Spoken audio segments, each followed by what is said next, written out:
Welcome to episode 1 of InTek Freight and Logistics, the podcast. I'm Kevin Baxter, and I'm joined by my regular co-host, InTek CEO Rick LaGore. Hi there. Hey, Rick. Thanks very much for joining us, and since this is our first episode, here's a quick primer on what to expect. On each episode, we'll do deep dives on shipping and transportation issues, talk to industry experts, and offer tips, information, and solutions to help deal with whatever the freight, logistics, and supply chain world throws your way. We'll also look back to the origins as well, and we'll try to have a little fun while we're at it. You can help us out by rating and reviewing us wherever you listen. And if you have questions, email us at podcast@inteklogistics.com. With all that out of the way, let's get straight to our inaugural, leadoff, opening, introductory, debut featured topic. Intermodal transportation has been around for decades, but many still don't know the ins and outs of this freight mode. Here at InTek, intermodal is a major part of our operation, moving loads via train and drayage throughout North America. In fact, our president, Shelli Austin, who's joining us for this interview, is actually the chair of IANA, the Intermodal Association of North America. And our extensive work with this freight mode has brought us in contact with many wonderful people, including our guest on this episode, who has been involved in intermodal transportation in some form or fashion for about half a century. Jeff Brashares, currently the Director of Domestic Intermodal Sales with CMA CGM and the 2021 winner of IANA's Silver Kingpin Award, which recognizes an individual's long-term contributions to intermodalism. For this interview, Shelli Austin joins us, pinch hitting for Rick LaGore. Shelli's got a bit of a background with Jeff, and we'll get into that during the course of the conversation. We'll talk about what intermodal is, how it's evolved, and get a few stories in along the way. So, Jeff, thanks very much for joining us. Thank you for the opportunity. And we'll start with the present day. Tell us a little bit about what it is you do now, and a bit about CMA CGM as well. CMA CGM is a French family company, a steamship line. We are the third largest container shipping company in the world, operating 257 shipping routes between 420 ports in 160 different countries. Our headquarters is in Marseille for the entire company, and our headquarters in the United States for people like Jeff Brashares is in Norfolk, Virginia. In 2019, CMA CGM bought Silver Logistics in Houston, Texas. With this acquisition, we are become a global transportation leader, not only on the side of shipping, but on the side of logistics with 110,000 people and more than $30.3 billion in total revenue. And what is your role there at CMA CGM? I came here in 2019 to set up a domestic intermodal department. We take the empty steamship line boxes in the interior of the country, the ones that are not used for export, and we load them in domestic freight for customers like InTek, who is one of our top 10 shippers. And so, Shelli and Jeff, I know you have a bit of a background together. Tell us a little bit about your relationship over the years. Go ahead, JB. I was a kid when Shelli and I met each other, right, Shelli? I thought I was a kid. Oh, you were the kid. I Yes, thought you're I correct. was the Go kid. ahead. Yes. No, I would say, JB and I met a long time ago. I would say the one thing that we really kind of am known for is the JB Shelli Roadshow. We speak at a lot of panels. We do a lot of conferences, and then we were able to do a lot of sales calls together for a lot of fun opportunities. What do you think, Jay? This is a great story because I was looking for a panel member. I don't know, Shelli, how long have we known each other? Probably 20 plus years, right? Yes. I was looking for a panel member, and Sam Ninnis at the Norfolk Southern said, have you ever talked to Shelli Austin? And I said, who's Shelli Austin? And here we are today, 20 years later, moving freight at every company both of us have ever been serving with, correct? Very correct, yes. So, Shelli, do you want to give him the next question then? Absolutely. And to make it more comfortable for me, for all of you that are listening, I have to tell you it's really JB, not Jeff. So I'm going to probably use JB just so I can feel comfortable as we're talking. So JB, intermodal has been around for a very long time, as we know. But those who are unfamiliar, can you give us a quick primer on what intermodal is and what kind of things can be transported via intermodal?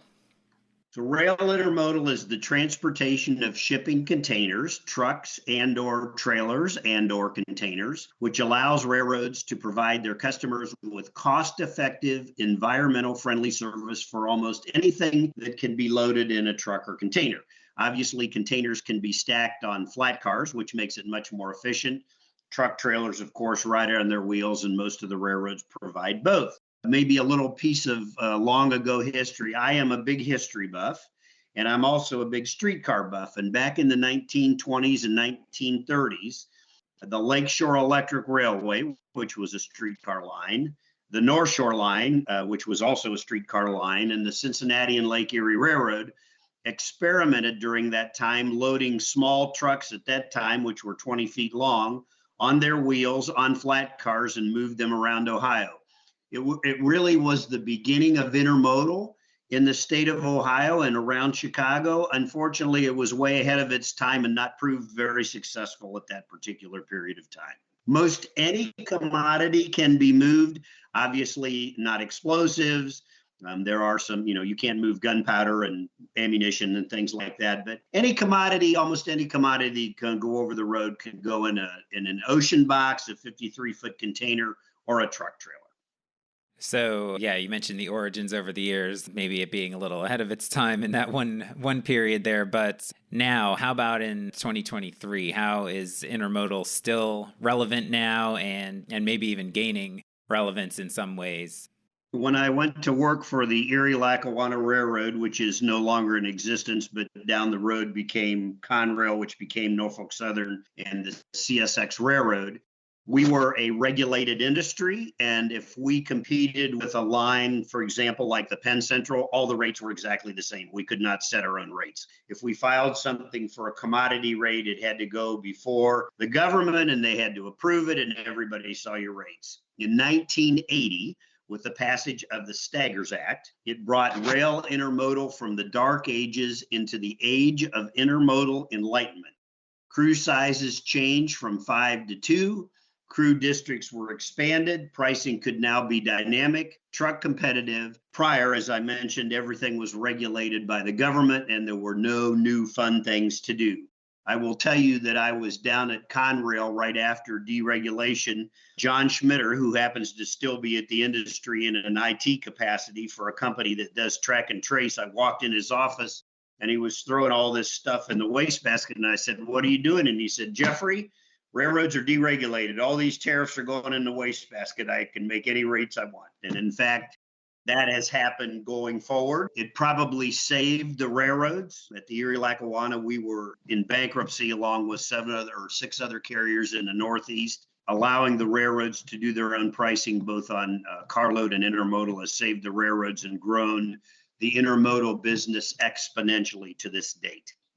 One other kind of piece of the puzzle nowadays in particular is people are worrying about sustainability and environmental impact. So how is intermodal playing into that strategy now?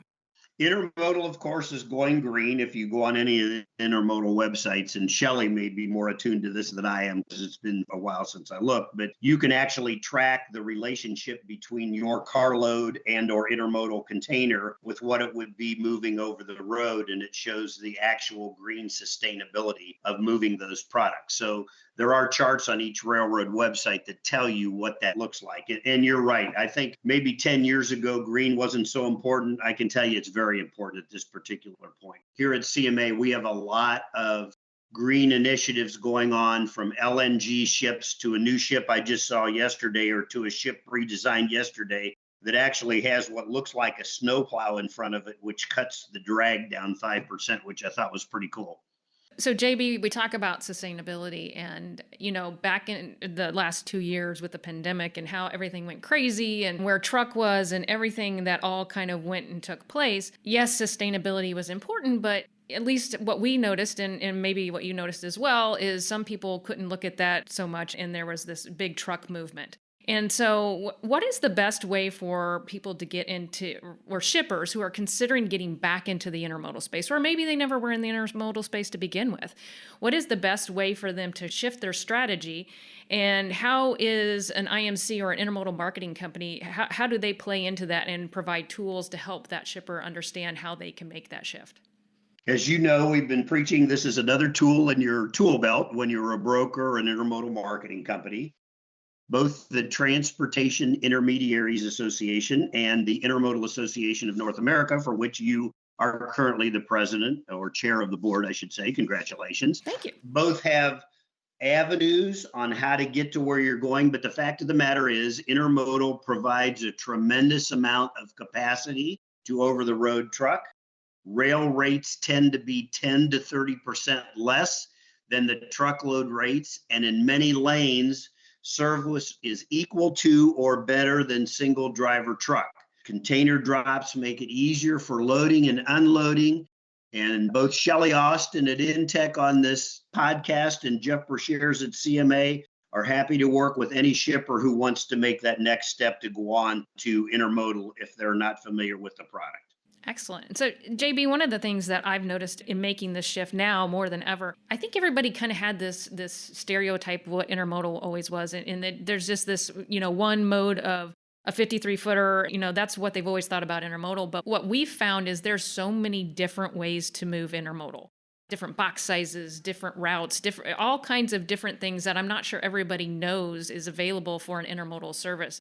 Can you just touch on that a little bit so it's not that traditional, oh, this is the way intermodal always works? There's so many different solutions, so one might fit different for a shipper than the other. As you know, because you're a big user of our services here at CMA, we provide 40 and 45-foot containers as well as 20-footers to load back to the West Coast. I mentioned the 53-foot rates being 10 to 30% less than highway rates in most lanes. Our small box rates are probably 50% less than what a highway carrier would charge going over the road.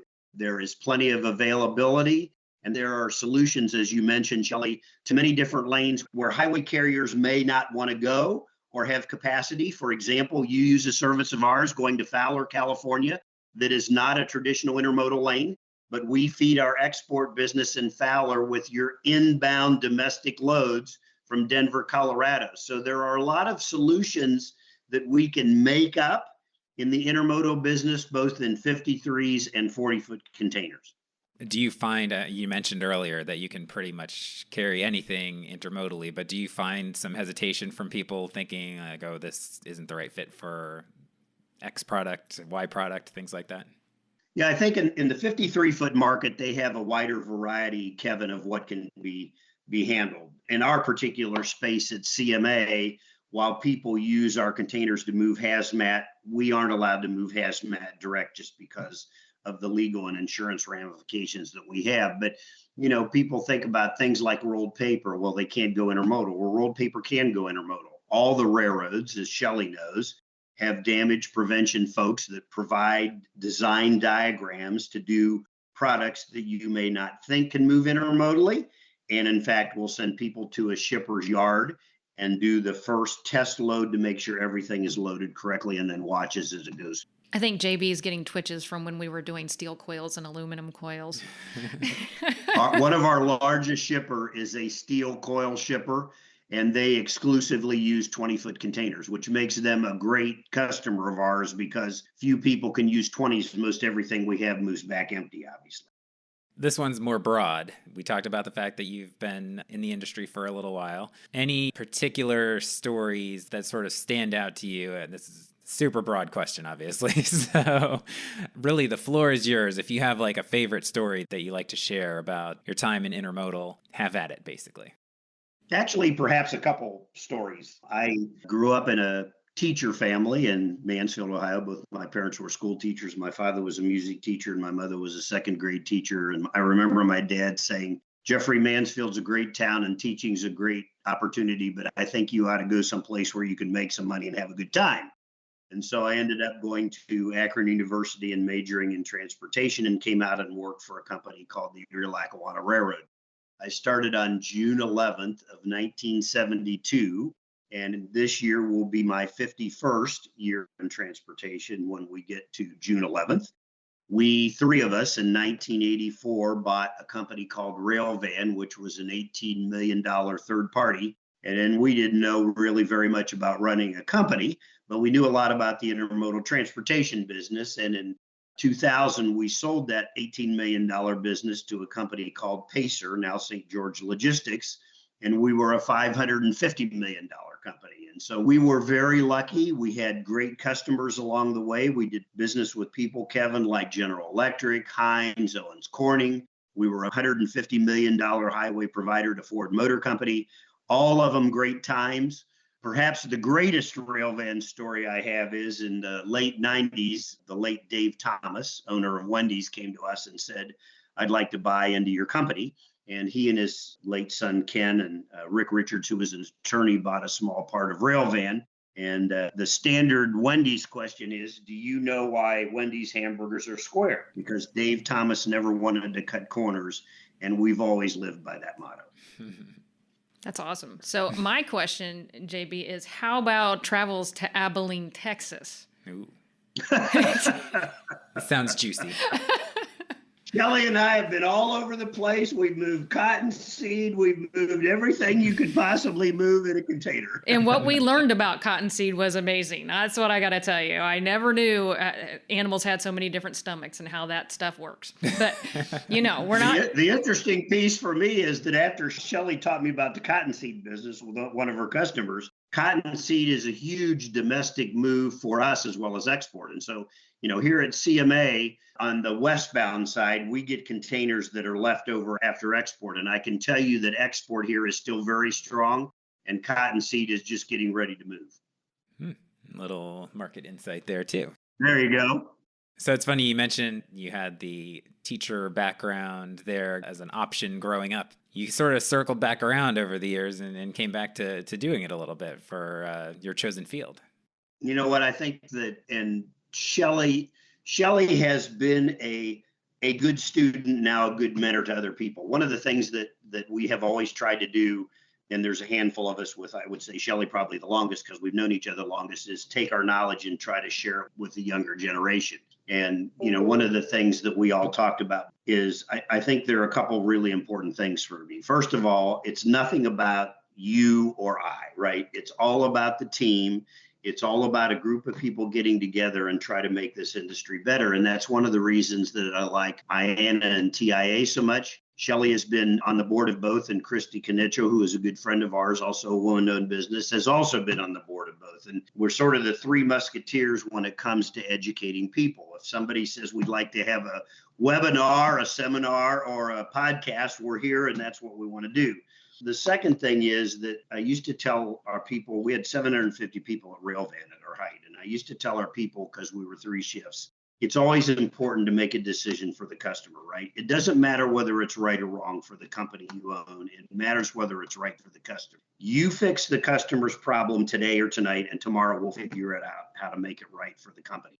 Because without a customer, we're obviously nothing. And sort of the lead into my third piece is that I used to tell our people, the most important thing in a company are your employees. The second most important thing are your customers. And the third most important thing are your vendors. We have all these companies worried about Wall Street.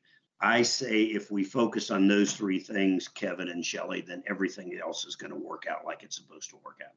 That makes a lot of sense. And, it's probably a philosophy like that. And the fact that you've been, doing it successfully for so long that we mentioned in the intro that you were the winner of the Silver Kingpin Award in 2021 from IANA.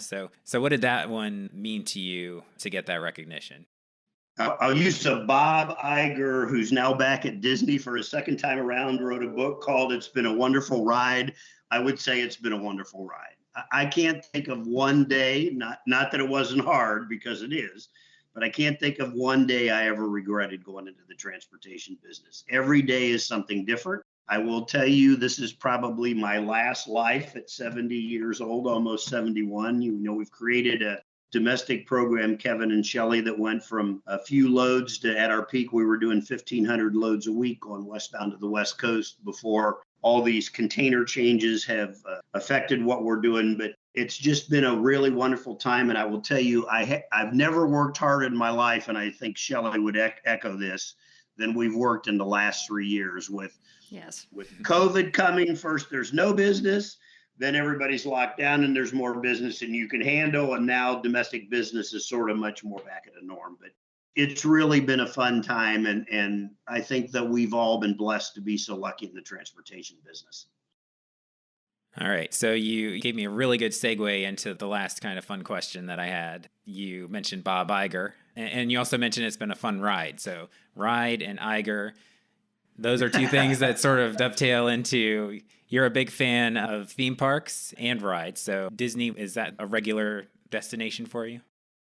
Yes, my wife and I are getting ready to go to Disney this Sunday without any of we have 3 grandchildren and we have 3 children on each side of the house. And twice a year, we take each group, and at least a couple times a year, Angie and I go down to Disney World. We have a house up at Lake Erie near Cedar Point, which is my favorite park in the whole world. And one of the things we talked about was, what's my favorite ride? I have 2, Millennium Force, which is the first steel Giga coaster built in the year 2000, and a ride called the Raptor, which is a sit down. Back in 2009, during the height of the sort of last depression we had, there were few attendees at Cedar Point. So you could sit on these coasters for 1, 2, 3 hours and never get off. And because there were never anybody standing in line. Those were the most fun.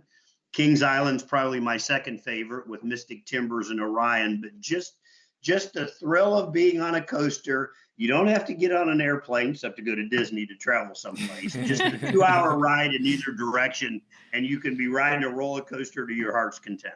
Yeah.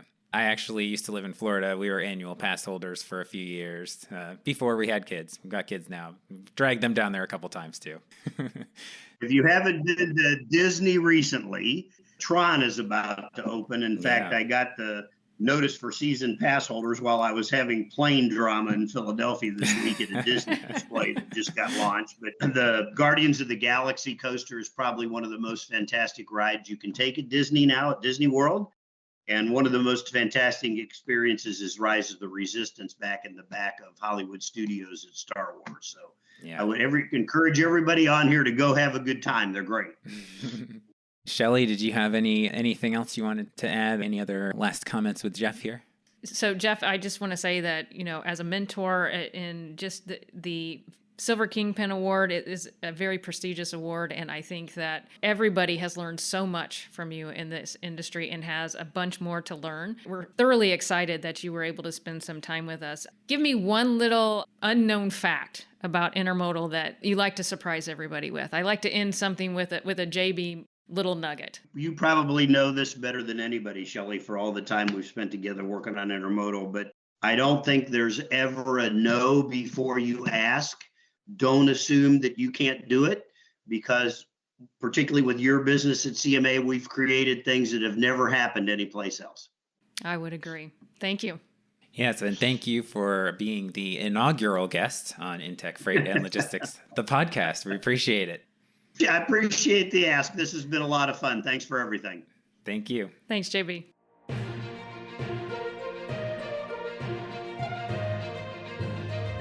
A regular segment you can expect on InTek Freight and Logistics, the podcast, is a look at the latest news in freight, supply chain, logistics, transportation, shipping, etc. Rick LaGore joins me again to discuss warehousing, a story about warehousing in 2022 and a look ahead at the current year. Mega warehouse demand hits record highs in 2022, reports CBRE. So those who follow the industry know that warehouse capacity has been at a premium for some time, and a new report from industrial real estate firm CBRE puts some numbers to companies searching for warehouse space. So this is looking back at 2022, as in last year. The report found that 63 of the largest 100 industrial lease transactions last year were for 1 million square feet or more, facilities also known as mega warehouses. That's up from 57 the year prior. The average size of those top 100 leases was 1.07 million square feet last year, up from 1.05 in 2021. And all those numbers have something in common. They are records. So 2021 was record numbers in all of those areas, and 2022 eclipsed them in every way. Yeah, and this has been a theme for quite some time, and a lot of it has been around e-commerce and positioning product closer to the consumer in the effort to reduce transportation costs, but also speed up delivery. But also at the same token, a lot of us saw, a lot of what was happening in the supply chains in 2021 and 2022 was associated with there wasn't enough warehouse to bring all the product that was coming in, particularly when consumption started to slow down in the third and fourth quarter of 2022. And so the absorption rate out there is plus 98%, whether you're looking at CB Richard Ellis, which is CBRE, or if you're looking at Prologis, which is another group that we pay close attention to. Their absorption rate out there is also very high. The interesting thing, moving forward on the overall mega warehouse and demand, there's thought that at this point, because of rising interest rates, that the combination of the absorption of all the space and the rising interest rate, there's going to be challenges for those needing warehouse space in the next 12 to 18 months to get that additional warehouse space, because there's going to be fewer buildings built because of the additional costs that are being put on them from that rate hike. So in overall costs per square foot that supply chain managers need to figure out, they need to consider that in the next 12 to 18 months. But from that point forward, it definitely looks like it's going to continue to go that direction. And some of the space should lighten up a little bit as those inventories that came in between the third and fourth quarter of last year start to ease up and get sold, and new product is replaced as people balance out what they need and what they don't need for their customers. Yeah, this article indicated that at least some believe that this year will sort of be finishing up a lot of the construction that got going before the costs went sky high. And then we're going to have that lag period, as you said, kind of happening for a while, where there's not a lot of new building again. But just based on how cyclical everything is, I'm sure we'll get back to more of that. So specifically, traditional retailers and wholesalers represented 53 of the top 100, 53 of 63, I guess, right? To, quote, accommodate e-commerce sales growth and to hold more inventory to guard against supply chain disruptions. Third-party logistics providers, also known as 3PLs, were next with 18 of those signed leases, followed by straight-up e-commerce companies at number 3. So those were the people who were signing the leases last year, and kind of spread all over the country in terms of where. I think most people might be able to guess who was number 1. That's the Inland Empire in Southern California, with 17 transactions accounting for 20.9 million square feet, followed by Chicago, 11 transactions for 10.4 million square feet, Atlanta, 8 transactions for 8 million square feet, Savannah, 6 transactions for 6.8 million square feet, and Dallas-Fort Worth, 6 for 5.9 million square feet. So pretty major transportation hubs there. Yeah, I'm a bit surprised, actually, and it'll be interesting what happens when we see the numbers for this year.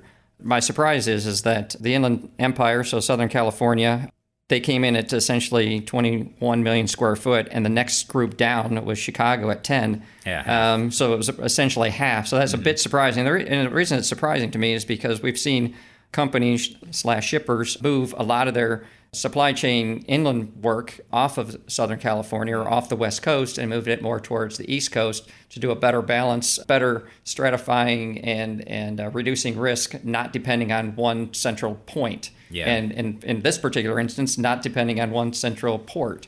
So that's why I'm a bit surprised that we didn't see a whole lot coming in on the East Coast quite yet. But that might be, as I just said, quite yet. Yeah, the quite yet part. I mean, a lot of the uncertainty and issues with Southern California were percolating. Definitely they were there at the beginning of last year, but there may have already been some projects kind of pushing forward that, right. So yeah, maybe we're seeing sort of a lagging indicator happening where, next year at this time, if we're talking about this, yeah, maybe California is not number 1 anymore. Yeah, we'll see how that plays out. Periodically, we'll have one of our experts on MercuryGate Transportation Management System software, TMS for short, answer a question or offer up a quick tip on using the platform. On our first MercuryGate Minute, Here's Tracy. The control tower is a very cool visual feature offered by MercuryGate, which provides a global map giving users the ability to zoom in and out and allows you to see at a high level what is going on with your shipments. Users can create specific reports, for example, in transit, scheduled pickup, and scheduled delivery, which will then allow you to drill down into a list of loads and then even further into a specific load that might need action. The control tower can be configured to each user's specification, such as one user might want to see what is at risk for a missed pickup or missed delivery, and another user might want to see what is scheduled for pickup or scheduled for delivery on that day. The control tower is a great way to manage your day and to see at a quick glance any loads that might be at risk. For more information on our MercuryGate TMS partnership, visit InTek Freight-Logistics.com/TMS. Thanks very much for joining us for InTek Freight and Logistics, the podcast. Check out the links in the description to learn more about everything we discussed, and head on over to our website, InTek Freight-Logistics.com, for more on what we do. Subscribe or follow now to ensure you get our latest episodes as soon as they're available, and please do rate and review us wherever you listen to the podcast. For Rick LaGore, Shelli Austin, and Jeff Brashares, I'm Kevin Baxter. Thanks very much for joining us, and we'll talk to you next time.